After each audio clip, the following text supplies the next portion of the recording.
and we conduct reviews on books, articles, or any other published concepts in same link 7 p.m. every day. We encourage each one of you to use this space for self and others' growth. Coming to today's presentation, it is my pleasure to introduce Ms. Chitra. Today's reviews is a book titled Mindshift. Let us listen to Ms. Chitra, what the author says in this book. Welcome, Ms. Chitra. Stage is yours. Thank you. Thank you, Seva ma'am. Thank you for hosting this. Let's get started. Good evening to all of you. Good morning to all of you from the US and Canada. And good evening to all of you who are joined from India. So today let's talk about this book, Mind Shift, written by Barbara Oakley. She is a professor and she has done a lot of research on learning and also neuroscience behind the process of learning, how our brain works and how do we learn new things, new skills and new things in our life. So based on those learnings from her own personal experience and also based on the interactions that she had with her students and a lot of people all over the world, she has put together this book with all those lessons from each of the person whom she has met and also from her own research what she has done as part of her career. So the I would like to just give an introduction about how why I took this book and how important this book and this particular topic is for me personally, and then I'll get started. So a few years back, 4 or 5 years back, I did a course in Coursera, learning how to learn. So that course is given by this author Barbara Oakley and also another professor Terry Sanowski. So they both have been in this field of neuroscience and researching on how we learn things in our life and also how we learn new things. So based on that, they put together this course and they have provided it on Coursera. And this is like a free course where you can go and audit the course even if you don't want to take the certificate. And you can redo that course multiple times, as much as time you want to do. So the course itself, if you, I would recommend all of you to explore that course. So they have put it nicely, and you won't even feel like you are going through, you are learning something like a formal course on a platform like this. So it was like a lot of fun with a lot of animation in the background, with a lot of fun images and real life examples, and so many things were there in that course, which was like a fun for me to go through. I never found any course like this, generally if you take some course, it will be like a lot of maybe like technical things or like something complex. It will be so boring and monotonous. But that course was like really like watching some entertainment for me. So that's how I got introduced to this professor, and after that I became like a fan of her, and now like I follow her. I listen to a lot of her videos or like whatever presentation she gives, podcast, whatever, wherever she talks. So I would say that she has changed the trajectory of my learning path in my life. So that's how, like, that's why this book and a few more books of her is like very close to me, and her Coursera courses also are very great. I would recommend you to explore those things. I have shared those links in this PowerPoint, and you can. I will suggest to start with the learning how to learn, and the second course would be Mindshift. So these two are the course which I really started with, and this is kind of a basics. From basics you can go, and the most recent course that she has added is Uncommon Sense Teaching, where she gives a lot of tips for teachers how to convey your message, how to make the students learn the things better, how to make it interesting for the students to learn the things, and even as an individual learner, like how we can make things for our own self very interesting for us to learn something very complex.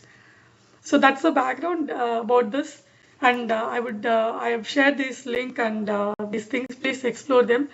And her recent course on AI also is very interesting.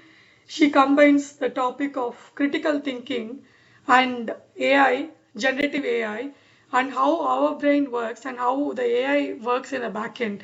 So all these things she has compared and she has shared her insights in this particular course, critical thinking for better decisions in chat GPT era. And there is another course, accelerate your learning with chat GPT. So this particular course will give you new perspectives how you can use AI to improve your own skills and like improve your own IQ rather than just depending on it like a uh, I mean just how do you say sometimes some new technology comes, right? We say that technology will make us less smart.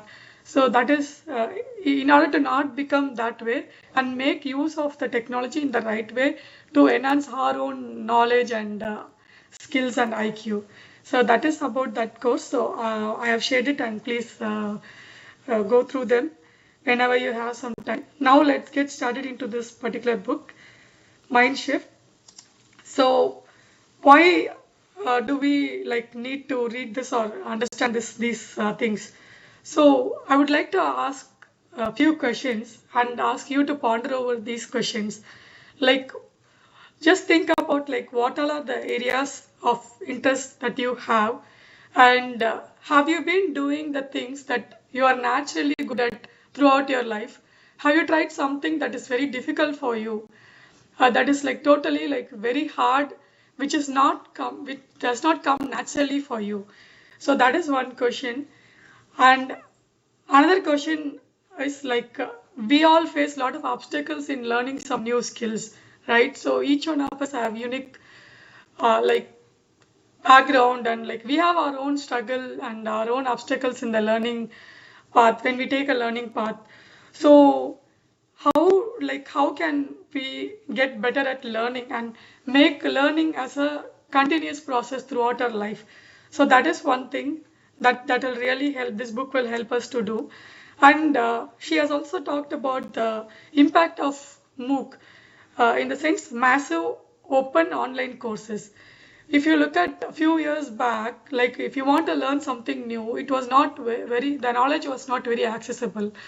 But today, we have like so many open courses, like you can listen to the best professors lecture and everything online, like without even paying anything, or even you can like listen to a lot of free courses. So that is the today's era of the MOOC, and this era started long back, and now like it is time to for all of us to make use of this massive open online courses so that we can go and explore lot of areas, and especially like if you have some specific area of interest outside your work, even you can go and explore these courses and develop your skills on those areas as well. So that's the impact of MOOC, and it has totally changed the learning process throughout all over the world. And now you can see like whoever wants to learn something, everything is available for us to go and learn. So that is the other thing. And how to be on the continuous learning path, and why we should be on a continuous learning path. So these are the things we are going to understand. And like I said, like each one of us have individual challenges in the process of learning. So if you look at kids, like some kids might struggle learning some subjects like math or science. Some kids will be good in some subjects which comes naturally for them. So but to overcome those challenges, like author has provided a lot of tips and tricks in this book. So let's learn one by one. And I'll start with Graham's story. So Graham, she gives an example of a person, Graham. His story is very interesting. You know, he is a guitarist, and he goes to an hospital where like it is a pediatric hospital where there is a section where all the cancer patients are there. So he goes there and he plays guitar and tries to like make the children happy for some time, like give some kind of joy to the kids by entertaining them. So that's what he was doing. And basically, Graham, from his childhood, he is not at all good at math or science in those area, but he was more into music. And from childhood, he has been learning guitar, and he's a very good guitar player. So he used his skills to serve the kids that way. And suddenly something happened in Graham's mind. When he went and played the guitar in the hospital in front of the kids, he felt so happy and fulfilling. Then he was giving a thought about it, like what is really making him so joyful and happy. Then he realized that the fact that he's making some difference in the kid's life is something making him feel so happy and fulfilled. And that was the thing which he felt. And he immediately felt that he doesn't want to stop there. He wants to go and become a doctor and serve them and try to treat them and try to recover as many kids as possible. So that kind of inspiration came in his mind, and then he took a decision to become a doctor. And the challenge he was facing in his mind is like he is not good in maths or science from childhood, so he had lot of doubts. How will I even be able to become a doctor? Like I don't even I don't even score good marks in science and math. So that was his self doubt, but still that was something like he wanted to really do, even though it was very challenging. So he went on and he took the decision. He started learning, and he started focusing on learning math and science, biology, chemistry, and everything with more focus.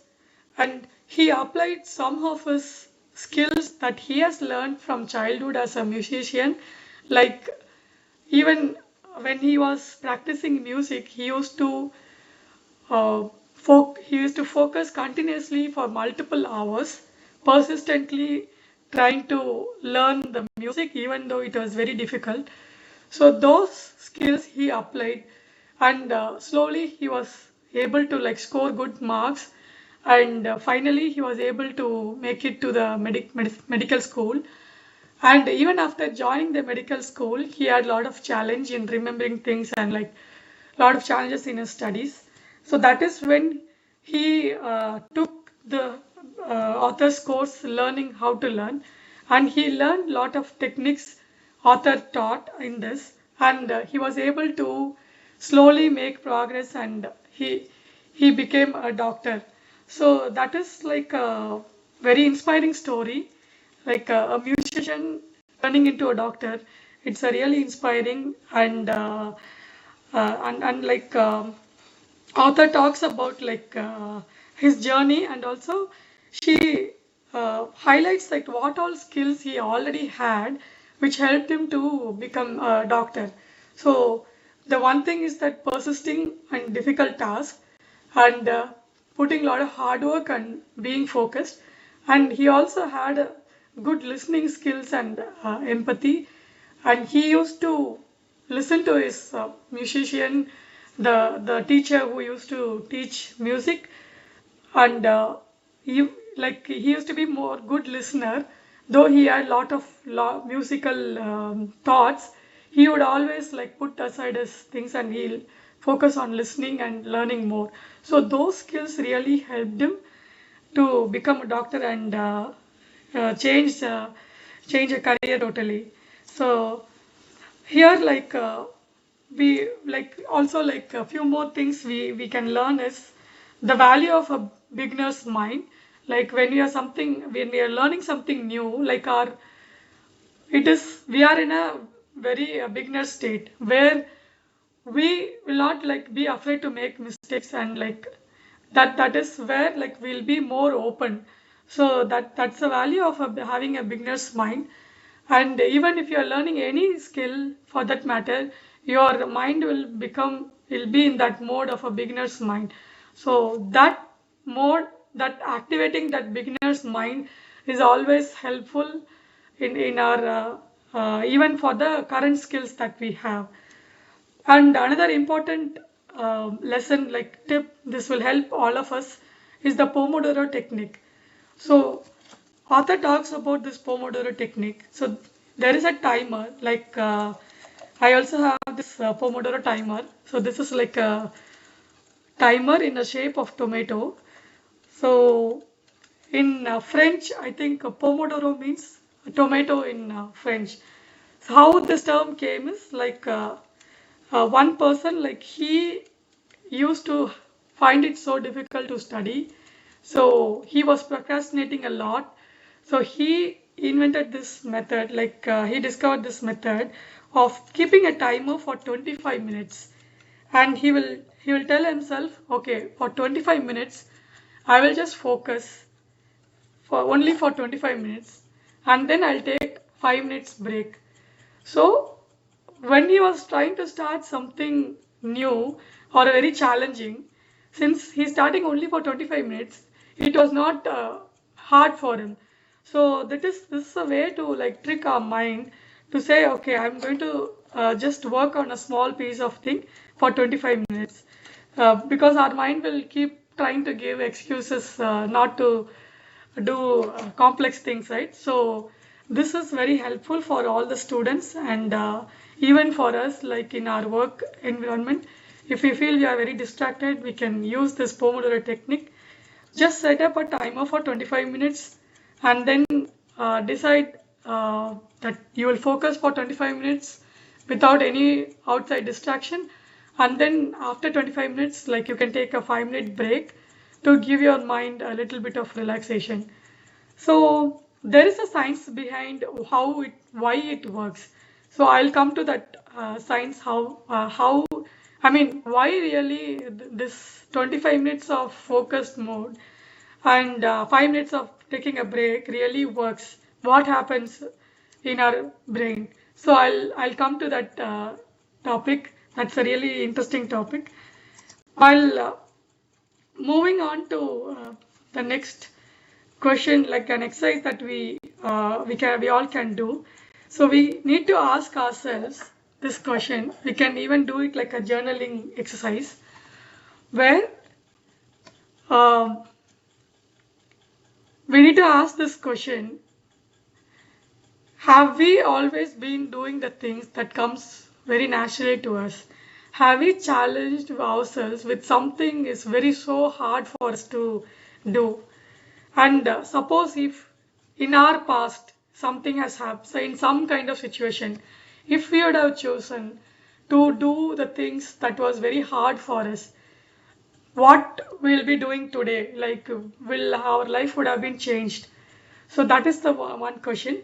And another question, the last question is, what skills or knowledge that we have already developed in our own experience that can help us to really uh, help us to overcome the challenge in learning a new skill? So these all are questions, like we can use it like a journaling prompt, and do some kind of retrospective or introspection, and see the like what all opportunities that we have in broadening our passion, and like in broadening our skill sets. So that is very good exercise. The point of this exercise is the authors like the common advice that we get from everyone is follow your passion. Whatever you are good at, develop your strengths. Follow your passion. That's the general advice we get from all of the people. But the author is giving a different advice. She is saying, don't restrict yourself to one particular thing, one particular skill, or one particular area in your life. Try to have lot of interest, and have that interest in multiple areas. Expose yourself to multiple things, and see like what are the things that you really like, other than like whatever you are already like expert at. So this way you will be like broadening your passion. So you're keeping yourself open for different kind of opportunities in your future. So broaden your passion, not just follow your passion, but broaden your passion. So this is a really great message, and personally I like this particular message because I have like a lot of interest in multiple areas. Sometimes I feel like, why am I so distracted with so many things? Why am I like doing this course, or why am I listening to this?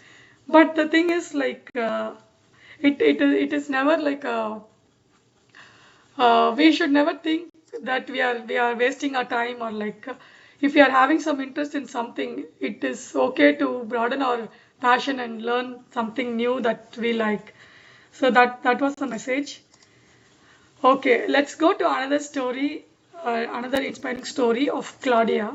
Claudia is a person like, she is a senior citizen.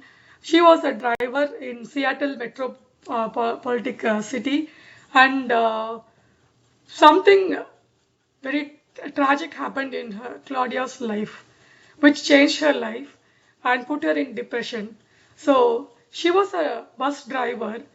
So she used to like, she has been driving for more than like 30 years, and she has been successful as a driver.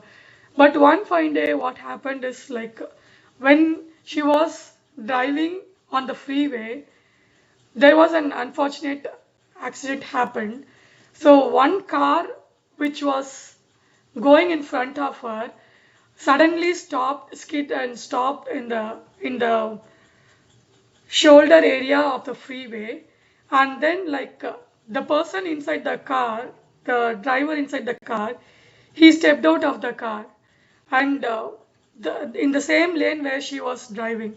So it was so challenging for her to control the speed of the bus at that moment, because as we all know, like, controlling the speed of a bus is not as easy as controlling the speed of a car or like smaller vehicles. So what happened is, she was trying to stop, and she couldn't stop, and like, she moved to the next lane, and she hit the car in the next lane. But not like, there was no like, there was no loss of life or anything. But thing is like, after that incident, what happened is they revoked her driving license, and she could no more drive. And it was also like a shock, and uh, like a trauma for her. After that incident happened, like, she was so traumatized, and she was feeling very low. She went into like therapy, and like, she was taking therapy and medication for depression. And of course, she is old also, so that kind of a depression in that age is very hard to handle. So that was going on in her life. So something magical happened after that. So she was trying to come out of the depression. So she was on medication, she was on depression medication, she was going through therapy, but nothing worked much. Then what happened is like, she chose to take some dance workout classes. So she started going to dance workout regularly every week, at least 5 days in a week. So something magical happened in her brain. So after doing that exercise every day, she started doing that exercise workout every at least like 4 days per week consistently. So that consistency of workout changed her brain, and she started feeling a lot better, and she was really able to overcome from the depression. And she started taking care of herself, and with self love, and she was focusing on taking care of her health, her mental health, and going and doing the workout, following a healthy diet. So slowly her life started to change with this one single thing that she started doing. That was the exercise or the dance workout that she started doing, because she was really having fun in the dance workout, the dance, like the songs that was played, and like, she had fun with her classmates, and it was changing her. And also the exercise has changed her brain. So in this particular topic, author talks about one doctor who says that exercise is the best medicine he could give to anyone. So that's the power of exercise. So exercise can change our brain. It can make even a depressed person to become positive and heal from their own mental health issues and trauma.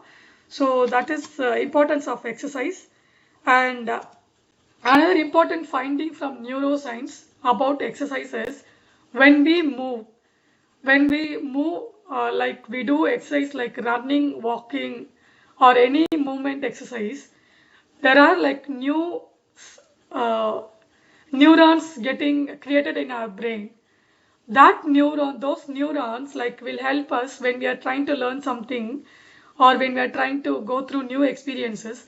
Those neurons will help us to form new connections in our brain, and it will change our brain, and it will make us more it will increase our IQ, and also it will help us to become more um,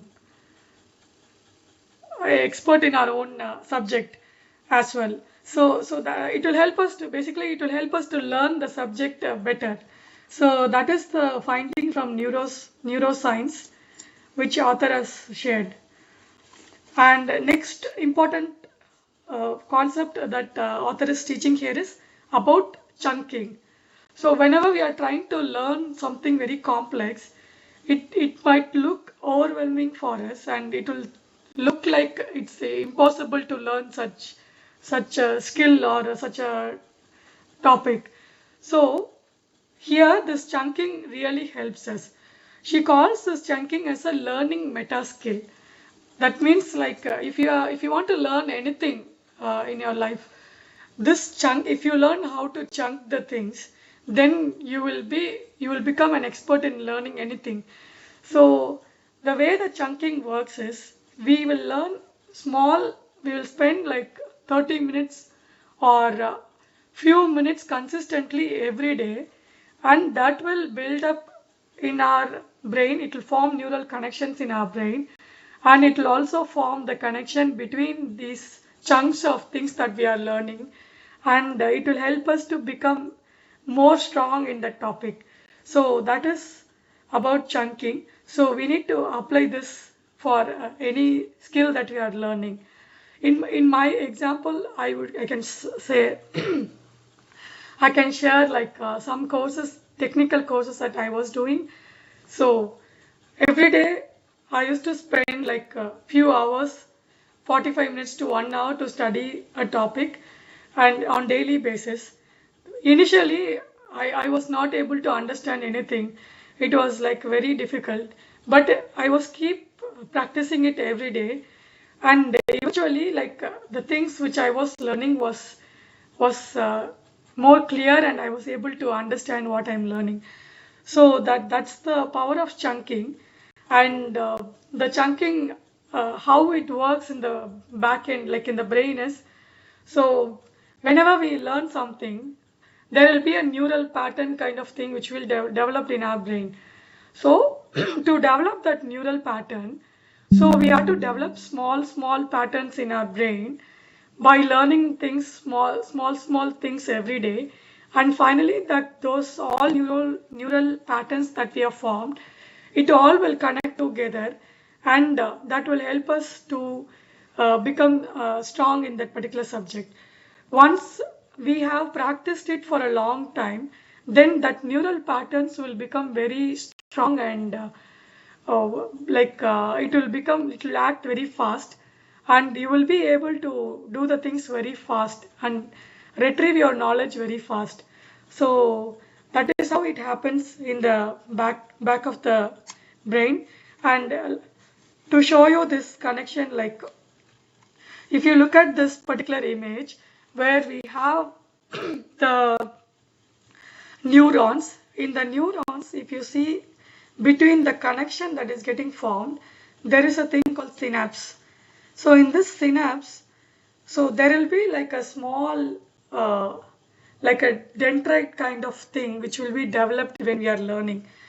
So when we learn something new, those synapses will be developed, and that will help to connect to the other neurons. Excuse me.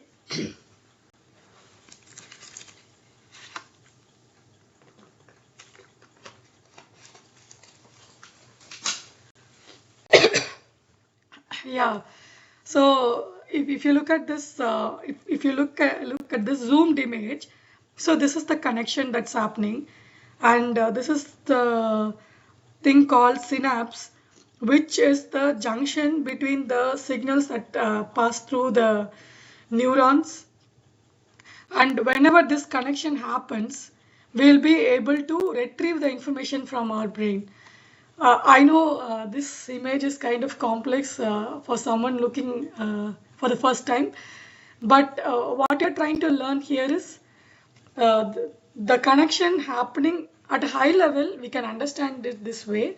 The connection which happens between the neurons, that is what is helping us to learn the things and retrieve the things from our mind. So the importance of exercise is that it helps us to develop more of these synapse, which helps to make that connection. So that's if we remember that, like it will motivate us to go and do a lot of workout. And when we learn a lot of things, this connection, there will be more connections happening in our brain, which will help us to, which will have like multiple connection pathway in our brain. So it will make us more creative, and it will make us able to connect a lot of different things. So that's the a little bit of neuroscience behind it. I know it's a little like too many technical terms, but I would like you to remember at a high level that neurons uh, in the brain, when it connects to each other, that's how like we retrieve information from our brain. And how we form this neural connection, the neural connection is formed while we are learning something. So that is about that. And this is another important topic. And I'll connect this to that Pomodoro technique. So there are two modes of thinking. One is focus mode and another is diffuse mode. So focus mode, let's take focus mode first. When you're trying to learn something very complex, a new skill, you're sitting in a focused environment without any distraction, and you're trying to read something, or you're trying to listen to some lecture and trying to understand the concept. So when you're trying to remove all the distraction and putting all your focus on one subject, which is a new subject for you, and spending your energy, mental energy in trying to understand that particular subject. So that is the mode called focus mode. This can also happen at work. Suppose you got something came up at your work. Taking my example, like I'm a technical person, so something happens, some bug happens in the code. Then when I'm trying to debug the code, I'll be in the focus mode. I'll go and see like where the error is occurring, like where the problem is happening. I'm trying to figure out something complex here. And I'm also completely focusing my attention on this particular thing without getting distracted. So in this mode, what will happen is our brain works in a certain way. So to understand how it works, let's take this analogy author has shared, which is a pinball analogy. Just consider you're playing a pinball game where there are like a lot of bumpers, and when you're triggering the ball, that the ball will go and it will hit the bumpers. If it hits more bumpers, like you will get more points, something like that. So in focus mode, this particular image, if you see, the bumpers are close to each other. When your thought comes, it can only touch the rubber bumper in that particular area. it cannot it cannot go beyond that because all the bumpers are close to each other. So that is how connect this particular bumper to the neurons in our brain. So in our brain, it can only connect these neurons which are in particular area, which are in particular subject that we have formed in our brain while learning a particular subject. So it is very small. It can only touch those neurons, it can only connect to those neurons. So this helps in a lot of cases where we are trying to understand some complex subject, or we are trying to form some neural network in our brain by learning something new. So this is the focus mode. Whenever we are doing this, whenever we are in this focus mode, like our neural pattern will be activated in one part of the brain, and it will form like a small pattern within that area. Let's understand what is diffuse mode. Diffuse mode is like when we are not doing anything, like we are not doing anything in particular. We are just trying to relax, or like we are going on a walk, or we are traveling in a bus. We are not focusing anything in particular. We are just like letting our mind wander freely, and we are just in a relaxed mode. So in that mode, how our brain and the thoughts will work is, when a thought comes, it will go and connect lot of different neural connections that we have in our brain. If you compare this with the pinball analogy, these rubber bumpers are far away from each other. When you are triggering a ball, it can go and hit different bumpers in all over the board. So it happens if the rubber bumpers are far from each other. There is a possibility that the ball can go and hit anywhere in this. Same way, if you compare this bumper to the neurons in our brain, one thought can go and connect different neurons in our brain. In this mode, we are able to connect so many different things. So you might surprisingly connect one thing with another totally different thing, different thing which is a totally different topic, or like something like that. That is when we are more creative. That is when we connect new things, and we become more innovative in that mode. We see things differently and we find new insights. So in order to learn something new, we have to enable ourselves to be in both these modes. So focus mode, spending time in focusing and learning a topic, and then giving ourselves some time to relax, and not get like free ourselves and just go and do something else relaxed. That is the time when our brain will do all the background work. It will try to connect the things, and then it will try to make the things whatever we learned register in our mind. So the Pomodoro technique which we were talking about, it talks about 25 minutes of focused mode, and that 5 minutes of break will give us some rest to the brain from the focus mode, and diffuse it, and then it will be able to like connect the things what it has learned newly with the things that already the brain knows. So that is, if we know these two modes of thinking, it will really help us to learn the things.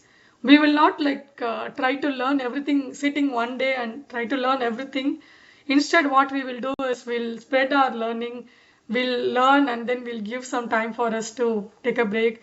Then we'll again learn and give a break. So that way, whatever we are learning it more effectively. So this can be applied to work as well. I know definitely you would have seen this happening to yourself as well, right? You are trying to solve something very complex, and you're stuck, and you're like at one point we'll be frustrated, and then we'll leave it and we'll go. Once we walk out and we go and do something else, suddenly something will strike, some idea will strike. That is because we went into the diffuse mode, so we are getting that new connection which will help us to solve that problem.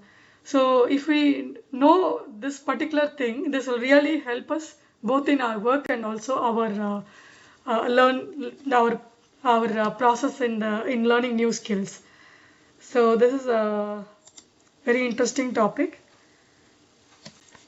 Let's move on to another interesting topic about Singapore and the nation. She calls it like a future ready nation because the way the Singapore government and the employers in Singapore work is like they work together. If you look at this particular, I think this is called as tripartition system. I get the term. So where this work like in this like government, employers and the unions, they work together. And what they will do is like they will meet often. They will see how they can help the employees and the people to become more productive, and how we can help them to learn new things and become innovative, and also get upgrade like upskilling them to the latest change that's happening in the work environment or the technology that they are working in. So that kind of support is provided in Singapore, and that is why if you look at the Singapore is a very great nation in terms of education and also career. So the reason behind is that they have these kind of process that they follow, and here they also have specific programs where the government itself funds the individual people to go and learn something new, even if it is not related to their own career, even if it's a new skill which is their own personal interest.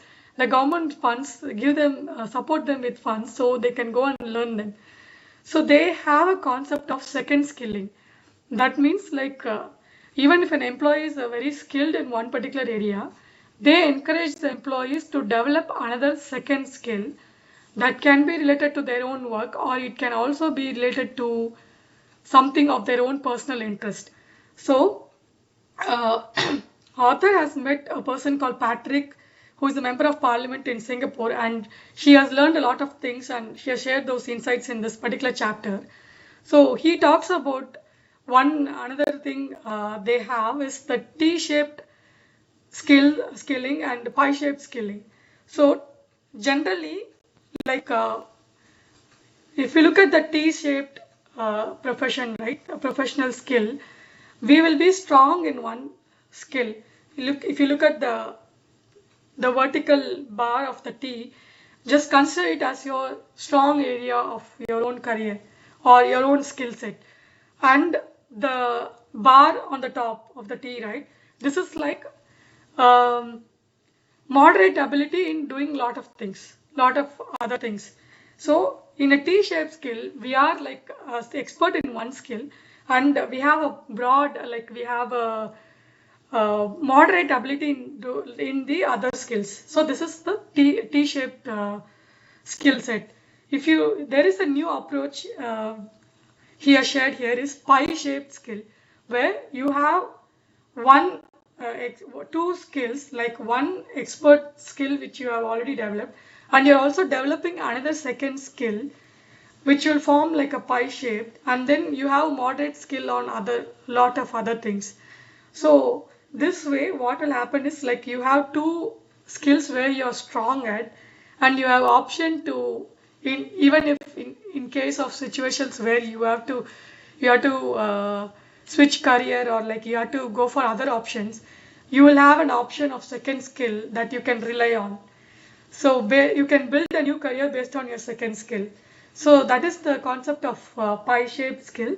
And nowadays, like they also talk about M-shaped skills, having three skills, and comb-shaped skills and all.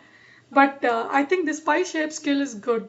Like we can just focus on developing one second skill that will really help us to like develop another area where we can rely on if we want to do like a career switch, or like if you want to switch to another career or any other opportunity that we get.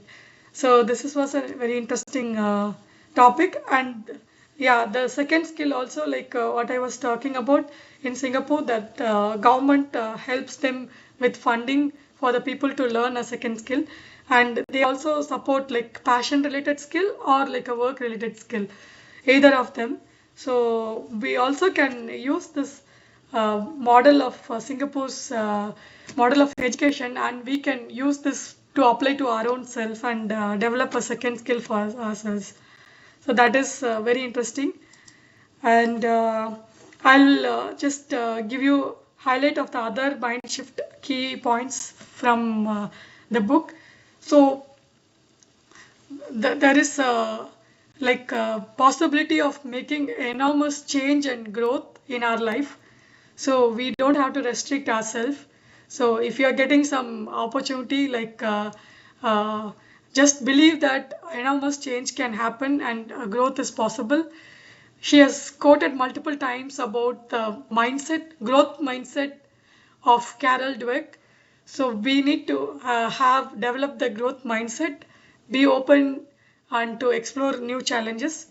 That will really help us to grow and face the changes that's happening around us.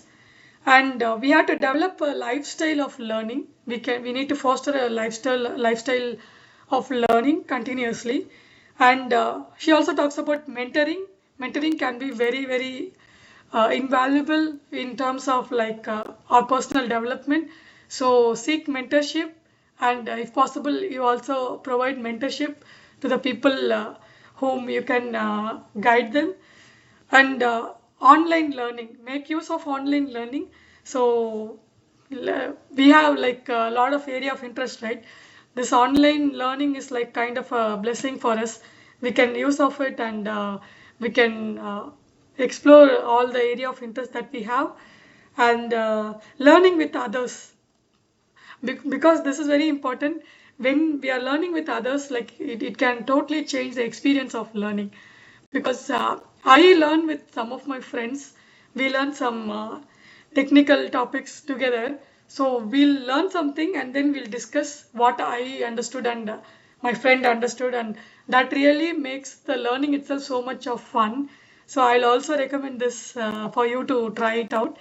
You and I cannot that miss the example of Readforte, right? We all are learning together, and every like we learn from each other, and we learn so many things and so many topics, variety of topics. And the interesting thing is that when we are doing this together, it makes more fun and like enjoyable. So learning with others. So these all are the points. So I have summarized the points together, and now I have created a game. We'll see if we can play this game. Like I think that it will allow 10 players to play. So I'll pull up this game. Please see if you can join this game, and let's see. So